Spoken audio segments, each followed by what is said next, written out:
Hi, my name is Matt Powell, and I'm proud to introduce to you a friend of mine, Richard Driscoll, who is a workers' compensation attorney, board certified by the Florida Bar. And we're going to talk today a little bit about what rights people have and what the laws are in Florida if you're involved in a workplace injury. Richard, welcome. Thank you very much, Matt. Let's start off. How common are workplace injuries or fatalities? Well, Matt, there are almost 3 million workplace injuries each year, as reported by the U.S. Department of Labor. What should a person do if they are injured on the job? All right, very important. Right away, notify a supervisor as soon as possible. Letting a coworker know isn't good enough. To make sure the employer and the insurance company are responsible to provide medical and lost wage benefits, the accident must be reported within 30 days. All right. Now, I know you're board certified as a workers' compensation attorney. Why is board certification so important to consider when someone's going to hire an attorney? Well, obviously hiring an attorney is a very important decision. So make sure you hire one who has extensive experience as a specialist. The board certified workers' compensation attorney has passed a difficult written examination on all aspects of the workers' compensation law and has tried a large number of cases before the judge of compensation claims. What are the 3 or 4 most common mistakes that workers make in failing or messing up their workers' compensation claim?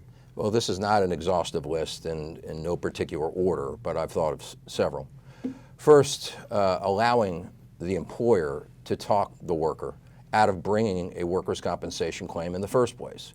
Instead, promising the worker that the company will handle and pay all medical bills. By agreeing to this, you could end up waiving your rights under the law to receive long-term benefits, both medical and lost wages. Second, signing a severance agreement. What is a severance agreement? Okay. Severance agreement is when the employer wants you gone, when the employer wants the employee who's now been injured to leave the workplace. Fired. Leave the employment. It is a form of termination. There's an agreement. Usually the consideration is the employer will provide payment for a number of weeks or months of wages in exchange for this agreement to terminate the employment. The problem is the agreements sometimes contain language that release the employer and the carrier from liability to pay for workers' compensation benefits. In other words, release. You can't sue us for anything, and in fact may have something in there that deprives the worker of receiving further workers' compensation benefits. This result, of course, is disastrous for the injured worker. Because they're not working and now they don't get medical benefits. Simplest piece of advice. If an employer puts a document in front of you where some rights are going to be given up, don't sign it until you talk with an attorney. Okay. What are some other common things that you see? All right. Another is very common, actually. The third point that I'm raising is that letting the insurance adjuster talk you into settling your case without having legal representation. The adjuster may tell you that there's no need to pay an attorney, that settling without one will put more money in your pocket. Don't believe it. I have, over my many years of practicing in this area, I've represented a number of people who were offered a settlement but had the good sense to seek legal counsel before agreeing to sign anything. They all ended up with more money in their pocket, Matt, even after the attorney's fee was deducted. So fourth, and this was the last point I came up with, people, a lot of people, and this is normal, are afraid to pursue a workers' compensation claim. They think they'll lose their job if they do. It's really unlikely that the injured worker is going to be fired for pursuing benefits under the law. That's illegal, isn't it? It's illegal, and because it's illegal, the employer can be sued outside of workers' compensation court, in circuit court, and be open for punitive damages and way more money damages if they wrongfully terminate somebody simply because they filed a workers' compensation claim or hired an attorney to help them with a workers' compensation claim. No retaliation is allowed. No retaliation is allowed, and actually, in my view, workers are safer if they have an attorney because, especially the bigger companies, they know that they're at great risk to be sued if they fire an employee who's been hurt on the job who has a lawyer. Who sets the value of the amount of compensation or medical treatment that you get? Okay, workers' comp is different from, say, an auto accident claim. all right? There's no jury, and the judge of compensation claims, the JCC, he or she, they don't get involved in determining the money value of any workers' comp case. Lump sum settlements are very common, but they're arrived at through negotiation and often conducted at a mediation conference. The value of the settlement, how much the case is worth, is always linked to how much the insurance company is likely to pay over the worker's lifetime for medical and lost wages, excluding any consideration for pain and suffering, unfortunately. Okay, so pain and suffering is out in a workers' comp claim. Right. The non-economic stuff, pain and suffering, emotional anguish, lost enjoyment of life. I used to be able to do these things. Now I can't do these things anymore. Those are not recoverable in a workers' comp case, therefore not part of the settlement. What are the elements under the law that workers are entitled to recover? All right, I've narrowed it down to three. Number one, most important, I believe, medical treatment made necessary because of the accident. The worker's right to receive treatment could continue for the remainder of his or her life, although that rarely occurs since the vast majority of cases are settled for a lump sum, ending the insurance company's obligation to provide ongoing care. Second, lost wages. It's a very important benefit, and those are available until the worker reaches maximum medical improvement. That happens when the doctor says you're as good as you're going to get from your injury. You're not expecting to get any better. You're not as good as new, but you're likely left with some degree of impairment or disability. And so, the lost wages are really not going to be recoverable in the vast majority of cases after MMI unless you're catastrophically injured, in other words, permanently and totally disabled, a very hard benefit to obtain in Florida. There are some very small impairment benefits for the rating, but they're meager and not of great consequence. Okay, finally, the third, it's not a guaranteed benefit. However, since 99% of cases are ultimately settled on a lump sum basis, I thought that I should talk about that. Yeah, tell us about that. Okay, people come to me, workers' comp lawyers, because of mainly two things. They want to know what their rights are and are they getting the benefits they're entitled to receive. Mm-hmm. And number two, at some point in time, they're going to want to exit the workers' compensation system, and they want to know how much money their case is worth and how much I can get for them. So that's why I've included this in the description of benefits. We call a lump sum settlement a washout settlement because it kind of washes the slate clean for all concerned on all benefits. It ends all rights to receive medical indemnity, also lost wage benefits. I sometimes refer to it as the workers' compensation divorce. People seem to understand that. Just go their own separate way. That's right. Does an injured worker need to pay you any money up front, or how do you get paid? No, we don't get paid up front. We're not allowed actually to get paid up front.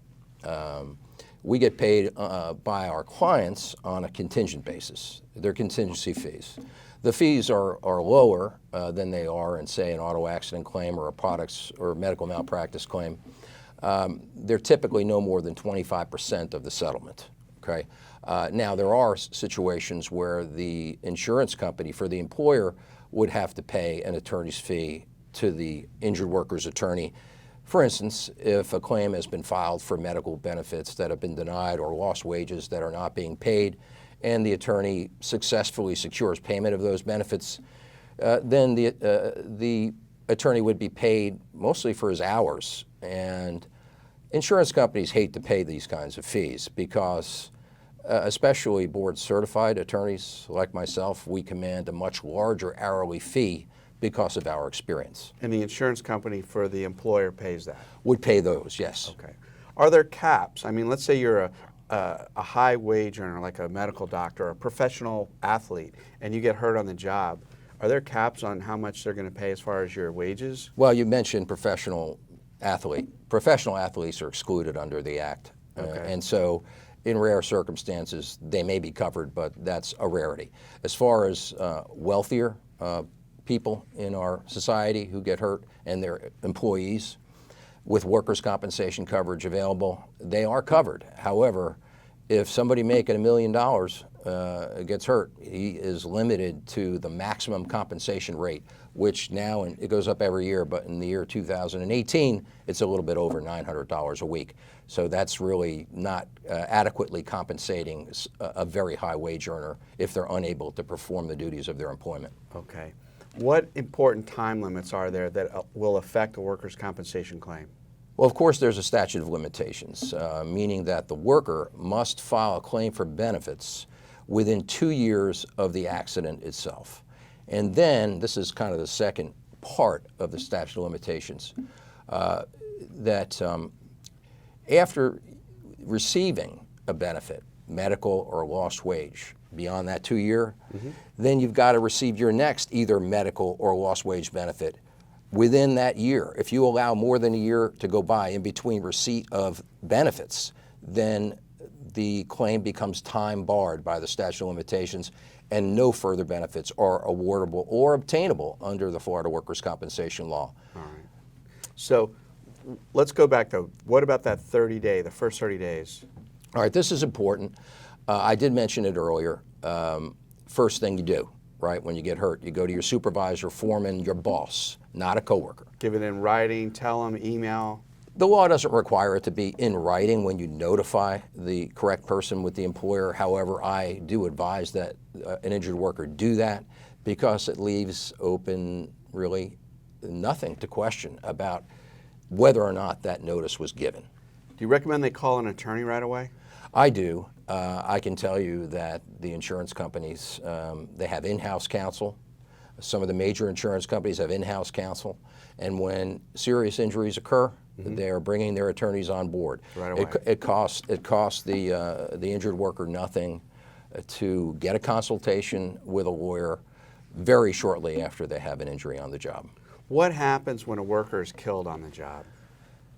And their family, yeah. It's a tragic time for the family, of course. The death benefits, and there are some under the law, are not that great, in my opinion. However, they are there. Burial expenses up to a cap are paid. There's some vocational retraining available to the surviving spouse. But it's, in terms of money benefits, the total that could be paid over time is not to exceed $150,000. They're paid weekly, though, weekly to the spouse and to the children, and the combined will not exceed 66 2/3% of the injured, now deceased employee's average weekly wage. Wow. Yeah. Okay. All right. What if I'm hurt on the job, but it's someone else's fault? Like it's a dangerous product, it's a car crash, and you know I'm a salesman and I'm driving along and I'm on the clock, but I get into a car crash. What do you do then? All right. You can't sue your employer due to the negligence of this offending driver or negligent driver or anybody or company that's negligent in causing your injury because the employer they have the benefit of immunity under the law. So you can't sue the employer. You just have that exclusive remedy under workers' compensation against the employer to receive workers' compensation benefits from them. But you still can sue the responsible third party who was negligent in causing your injury. Of course, you're going to have to prove that they were at fault in causing the accident.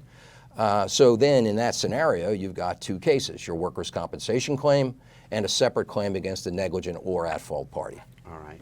Is there anything that a person should do if they've got a third-party claim to protect the evidence? What should they do? Yeah, you want to make sure that important evidence is saved or photographed. If you're hurt, say, on the job by a dangerous product, by all means, ask your employer to save the defective item. You'll probably need it to prove your third-party claim.